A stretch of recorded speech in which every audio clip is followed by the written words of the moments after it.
The next session is Kama, the Riddle of Desire. We now invite eminent author, public intellectual and marketing guru Gurcharan Das onto the stage. He will speak about his new book, Kama, the Result of Desire, the Riddle of Desire. We also request Seema Anand to please come to the dais. Dr. Seema Anand is a London-based mythologist and a storyteller. She lectures on the Kama Sutra and is author of The Art of Seduction. The dialogue promises to throw up philosophical, historical and literary ideas on love, all close to Khushwant Singh's heart. Thank you. I'm going to actually start by saying that, and I'm going to start by talking standing up just for this moment. So, ancient India abounds in books on Kama. Every single king that came to the throne actually commissioned one of these books because it was believed that really, really good sex meant that the marriage would be stable. If the marriage was stable, society would be stable. And if society was stable, the kingdom would be stable.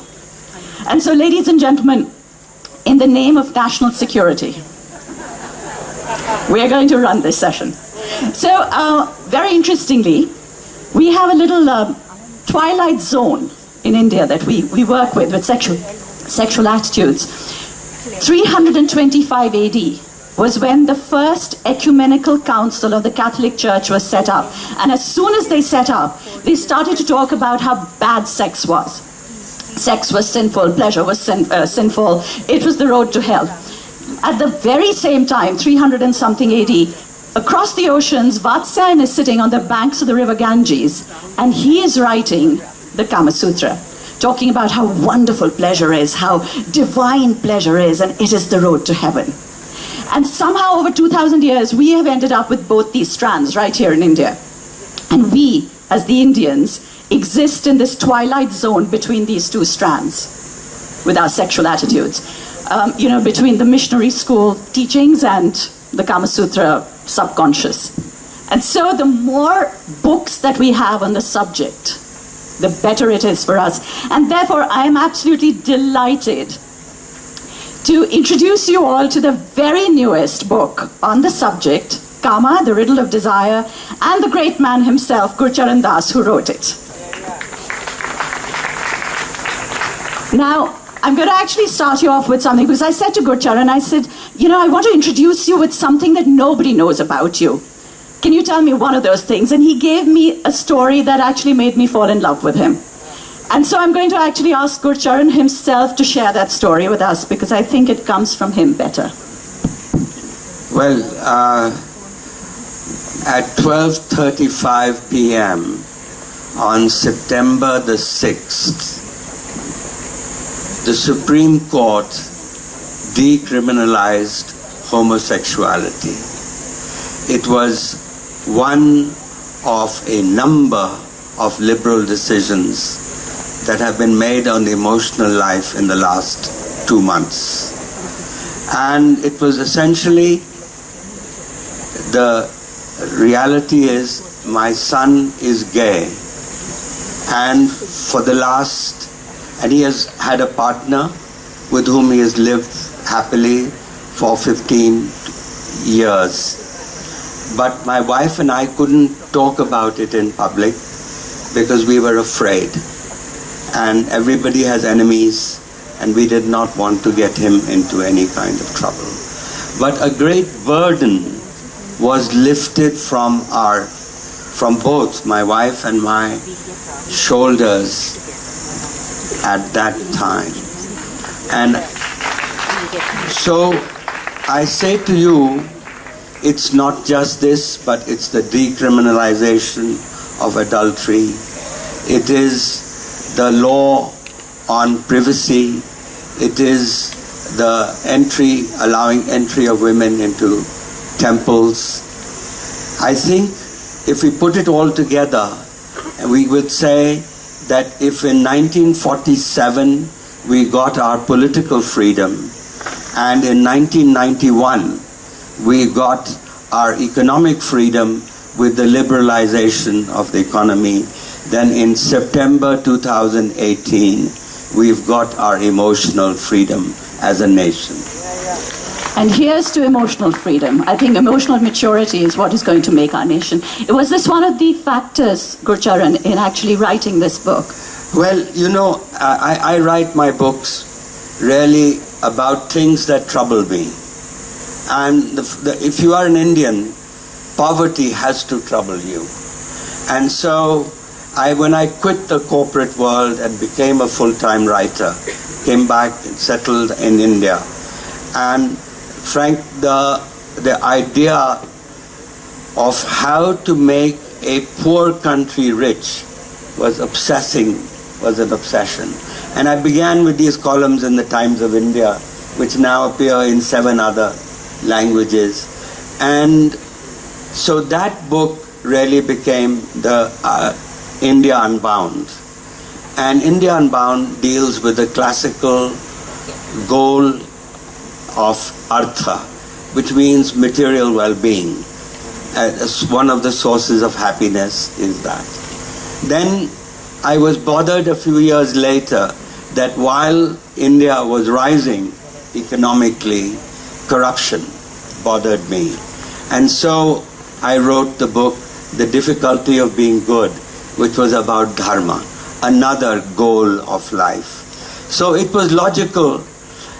Karma was logical, because actually karma is the one that had bothered me the most of all the 3 things.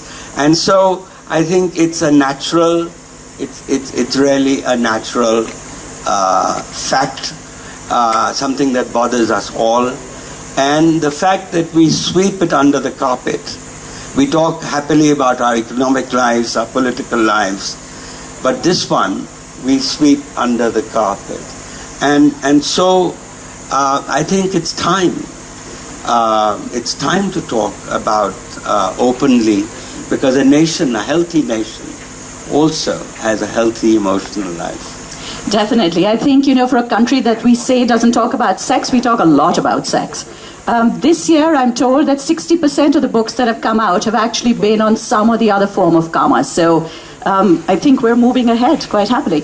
So tell me, the underlying vein of your book is this twilight zone of different complexes that we exist with. Right. Tell us a little bit about that. Well, just like the previous book, The Difficulty of Being Good, it was driven by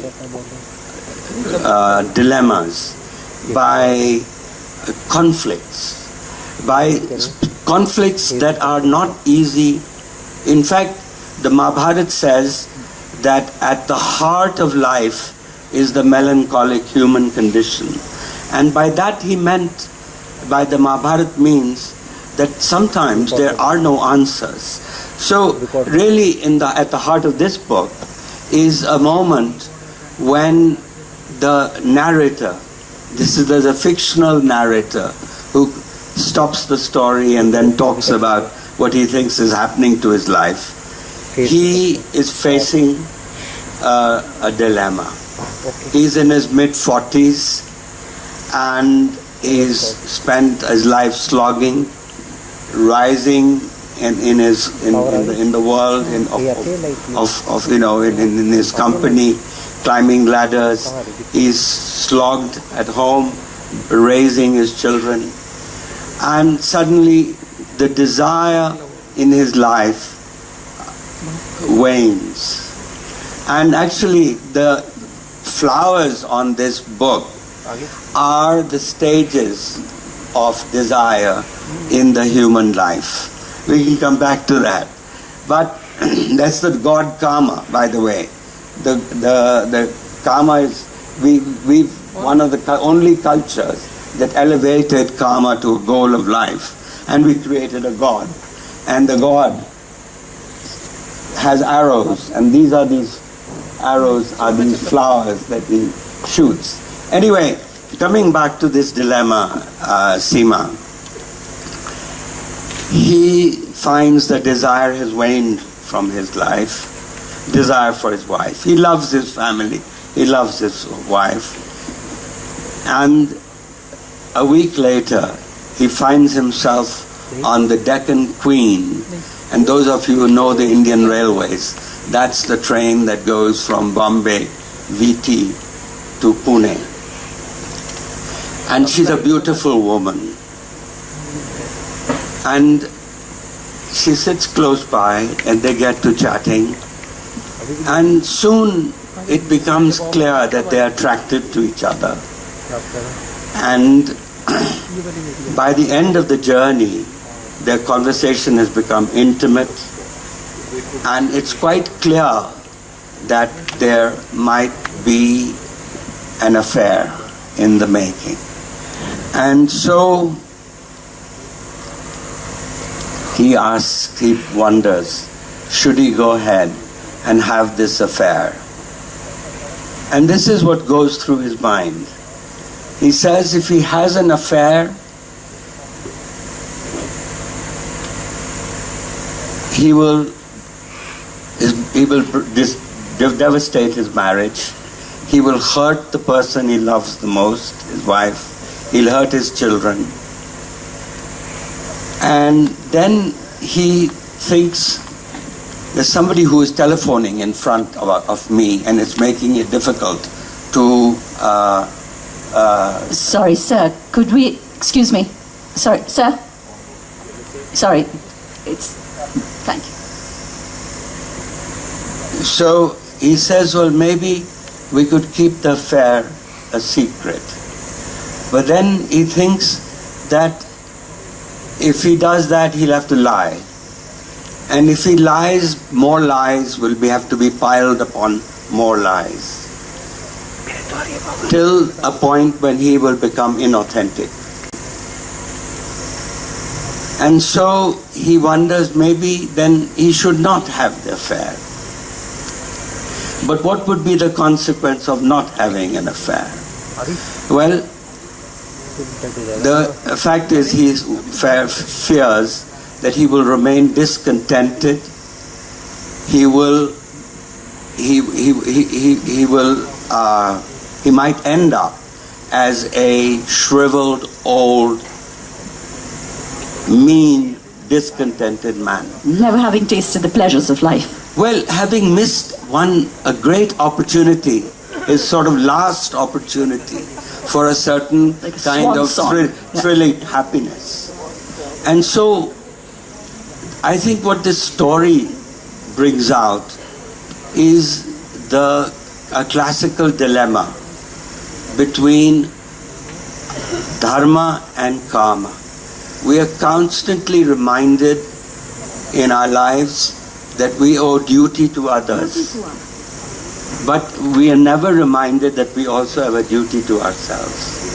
So duty, it's very clear to him that, he has thought this through. That yes, he loves his family, he loves his wife, but he's also aware of what we would call restraint. And so I think this is a situation which many of us have faced in our lives, and it is really what the Mahabharata calls the melancholic human condition, that there is no answer to a dilemma like this. Each of us has to figure it out ourselves. Either we betray the other person, we betray, in his case, his wife, or do I betray myself? It's great. I like this new India where we talk about going ahead with karma as a duty to yourself. I like this.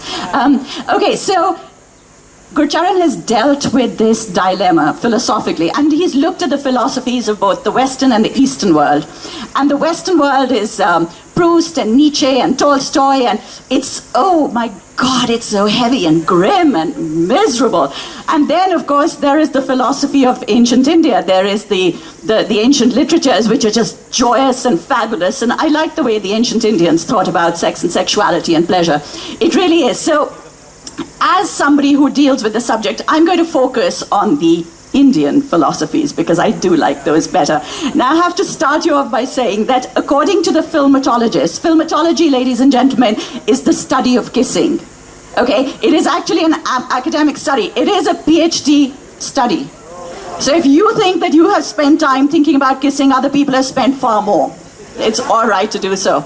And according to the filmatologists, the very first kiss mentioned in literature is in the Mahabharata.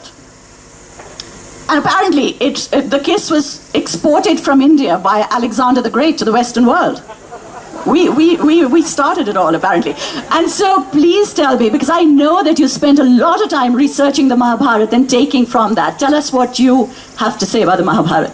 Well, before even we go to the Mahabharata, we really have to realize that in the Western tradition, the Christian tradition, in the beginning was light. God said in Genesis, let there be light. In the Rig Veda, in the beginning was karma, desire, and the cosmos was created from the seed of desire in the mind of the one. And so the book asks the question, what does it say about a civilization where in the beginning was desire?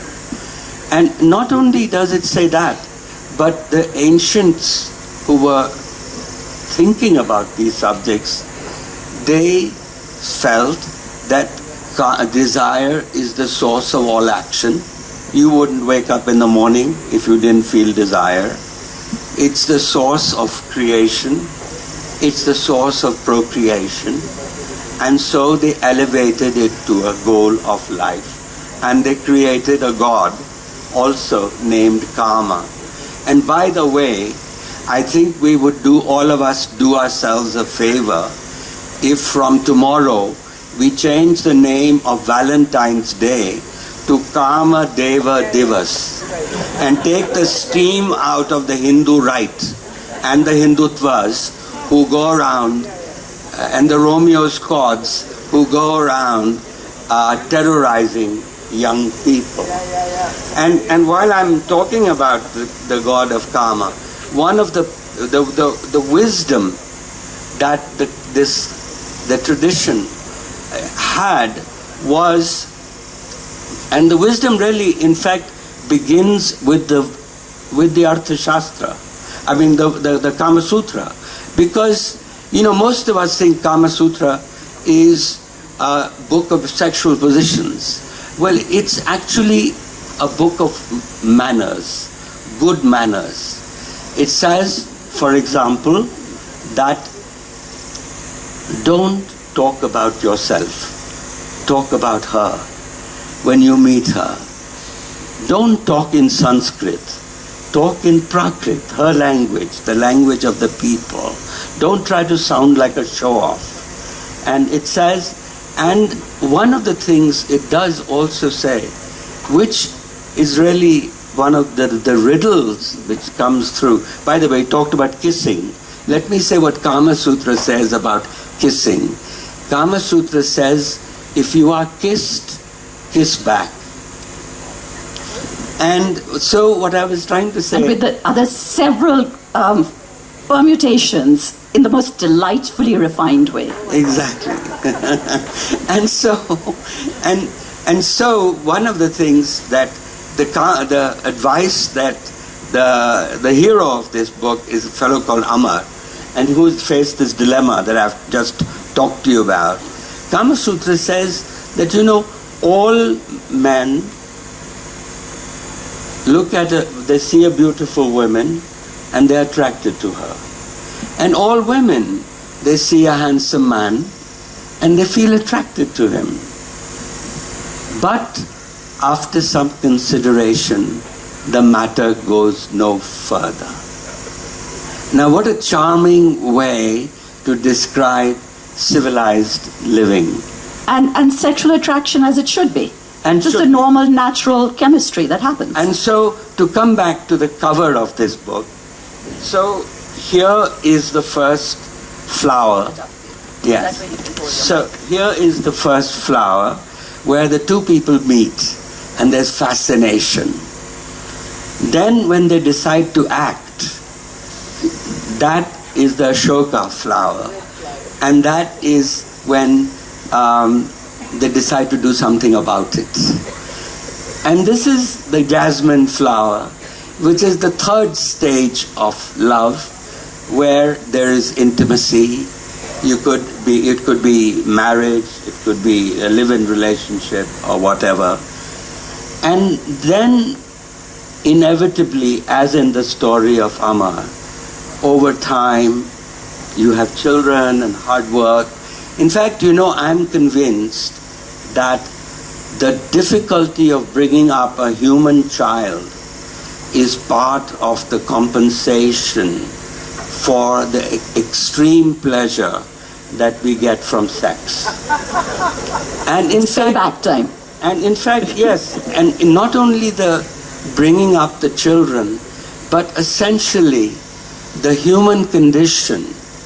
And I have another story, but we will not be able to get time to it. But there's a lovely story from one of the Vedic, in the Atharva Veda, about the loneliness of the human condition. We are born alone, we're going to die alone. And I think that the pleasure of sex is a remuneration for that loneliness of the human condition. That's what I think I love about the ancient Indian texts, is that sex is supposed to be pleasurable and joyous and happy and fabulous, rather than this repressed, miserable, sinful thing. And so, exactly right. That, we were talking about Christian West. Actually, it's original sin. Desire is original sin. It is guilt and shame. But coming back here to our culture, because we too, it's a natural thing, we too have a problem. So after years of intimacy, desire begins to fade. And that's the flower that the god Kama shoots at the couple after, say, 20 years of marriage or whatever. And so what the wisdom of the ancients was that each stage, that desire and love, change at each stage of one's life. And you need resources, you need education to cope with the different stages of love so that it doesn't die. This last is a sandalwood flower, which is the death of love. And there's another story associated with that. But the point I think here is that our wisdom is somewhat different from today's. An American young man comes home from work one day and he says to his wife, "Honey, I've fallen out of love with you. Let's have a divorce." Well, what the classical wisdom of ours is saying that, look, love changes at every stage of life. And you require the training, the resources, and it's a question of working to maintain that through the... Now, isn't that amazing wisdom? That's really worth knowing, I think. I think it's amazing. But you were going to tell us one of your fabulous stories of pleasure from the Mahabharata. Yes, I'm sorry. But the Mahabharata, it's a very ironic thing, the way we are prudish about the way. And there are 40 pages of the Mahabharata dealing with Kama. And one of the stories is about two characters. And one of them asks the other, who gets more pleasure from sex, men or women? Should we just see? Ladies and gentlemen, take a poll. Men?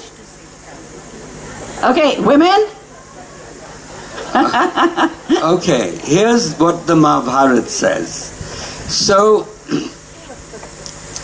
the other fellow who's supposed to answer the question says, well, you can't tell unless you've lived your life both as a man and a woman. So he tells him the story of King Bhangashvana.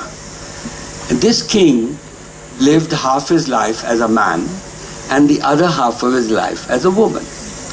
And because he was a good human being, he is given a boon at the end of his life that now you can choose your next life. Would you like to be born as a man or as a woman? And he, without thinking, says immediately, as a woman, of course. And the other fellow said, are you crazy? You could be emperor, powerful, as a king, and you choose to be a woman? Why? Because he says that I have experienced both lives. And he says that only a woman truly understands the value of karma, value of emotion, and truly the pleasure that she gets from sex is far greater than a man gets. Hashtag me too. Okay, I think that's amazing. So I absolutely agree, and this is one of the things that makes our ancient literature great, just the level of understanding and knowledge and wisdom. There's another text that you've quoted, which is the Kumara Sambhavam by Kalidas. Now, for those of you who haven't come across this particular book, it is possibly the most erotic text ever written. I know that you say that the language that is used now in today's terms is very tame compared to the kind of erotica that's written, but in my mind, it will remain the most erotic book in the world, because I read it and I still go short of breath. It's really fabulous. I think you're going to talk a little bit about that for us. Well, yes, I think the two texts that loom large over this book, Proust, the important text because the narrator feels jealous. And Proust is the greatest writer on jealousy. But the two Indian texts that loom large is the Gita Govinda of Jayadev, which is perhaps one of the greatest texts of romantic love. And the amazing thing about it is that you don't know whether it's a love of Radha and Krishna. And before I say that, let me also add, Seema, that it is very odd that romantic love was discovered in human history at the same time. In the 12th century, in the West, it was expressed in the greatest text of romantic love, the story of Tristan and Isolde. In the Islamic world, it was expressed in the story of Laila and Majnu, in Nizami, those of you who know Persian. And in India, in Eastern India, it was expressed as the story of Radha and Krishna. And what makes Radha and Krishna's love so what makes this text, because today, Chaitanya and after all the mystics, the Bhakti saints will tell us that it's a yearning of the soul for the divine. Well, that's sort of the tame version.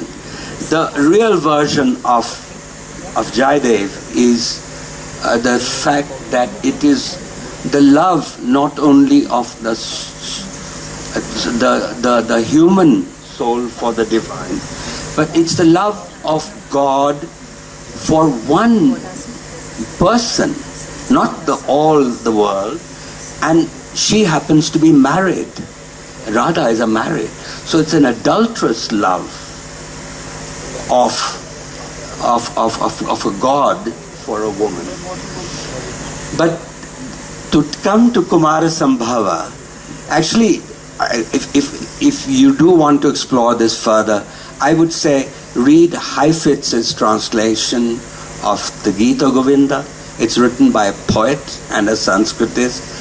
And of course, Kalidasa's version, the translation of Kumara Sambhava, I would read Baba Stroller Miller's translation. Yes, the Clay Sanskrit Library version, yes. So, what makes why you are so thrilled by reading this is Kalidasa, one of our great poets, and the fact is that this is 99% of love poetry is about illicit love. This is that 1%, and it's conjugal love. It's a love of Shiva and Parvati, and they are our parents of us all. And in the 8th canto, which I sort of deconstructed in my book, is the canto which even the medieval poets of India were very shy to translate or talk about, because it is very explicit love-making of Shiva and Parvati. It makes Lady Chatterley's lover look very tame indeed. But it is very high-quality poetry. I mean, explicit love between gods, written in the most tasteful way imaginable, in the most erotic way imaginable, and it being conjugal love really is rather quite amazing. Special indeed. So I know that as we come to an end of this session, and appropriately so, fittingly so, because I'm going to leave you all waiting to find out exactly what was going to happen, because it is truly very, very beautifully written. You know, I mean, I think that what's so special is that there's nothing explicit over there. It's just the way that it's. So we're not going to go any further on this. But I just want to say that was absolutely amazing. I know that everybody over here is fascinated and they can't wait to run into that bookshop and buy a copy of Gurcharan's book and read all about. And he has done translated lots of bits of the 8th canto of the Kumar Sambhavam. So if for nothing else, I would like you to go and read that and enjoy it. And ladies and gentlemen, welcome to New India, emotional independence, and a life of erotic pursuit in defense of the nation. And also read this book to find out whether he has the affair or not. What actually happens, because it's a roman à clef. And so it's one of the things. Just to say one thing quickly is that, you know, the ancients, not only the ancients but also Freud, saw desire as a cosmic force. And I think the Indian civilization saw the question they raised very early on, and the question Freud also raised is that how could this cosmic force that gave birth to the cosmos, to give birth to the universe, also be a force of human love, this intimate love? And what is the connection? And the connection, the literature tells us, is the Sanskrit word tapas. That the cosmos is created from tapas. The yogi's meditation, Shiva's 1,000-year meditation, is about the heat that the yogi generates. Only in his case, the yogi's case, the semen rises upwards. And it is also the pleasure. In other words, that same tapas is the heat of sexual love. And so they make a connection between the fact that animals basically mostly they don't have imaginations, and so they're quite happy. Polygamy is quite the norm. But in the human case, there's a story in the Mahabharata also how polygamy was the norm. But here, in this case, how did it happen that the human being who was quite polygamous, and history shows us, evolutionary biology shows us, we were polygamous, that how did we actually then end up with monogamy? And And how is it that all the free love movements that have taken place in history, right from 2nd century BC, there have been free love. And the latest was in the 60s, 70s, but also in the 1980s, polyamory, and it hasn't succeeded. So where does human beings sort of end up? And I think it's the human ability, first, the imagination, and second, the fantasy that we create around one person. Now society uses that charming human inclination to create marriage, etc. Because one of the things I talk about is that the history of karma is a history of a clash between karma optimists and karma pessimists. Karma optimists were the ones who raised it to the goal of life, and they had a god called karma. But we blame the Victorians for becoming prudish, but actually, right from the beginning, we have had karma pessimists. Our yogis, our rishis, the Buddha, the Jains. I mean, these people, for them, karma was a serious problem. And so what there was at some point in this clash between karma optimists and karma pessimists was karma realism, which is essentially what is enacted in the Dharma Shastras, which is that sex is okay as long as it's within marriage. And every society comes to that conclusion. Absolutely. So just to finish, what does happen is that we are the only culture in the world where Kamdev, Cupid, the god of love and desire, doesn't actually exist physically. You know, right at the beginning of our mythology, Shivji opens up his third eye, he incinerates Kamdev. So Kamdev exists in the mind, and I think maybe that's why, because it's in the mind, it's not a physical limitation, maybe that's why we're able to think so vastly and widely about love in all its forms. And with that, ladies and gentlemen, a great big round of applause, please, for our author, Gurcharan Das, and his fabulous book, Karma, The Riddle of Desire.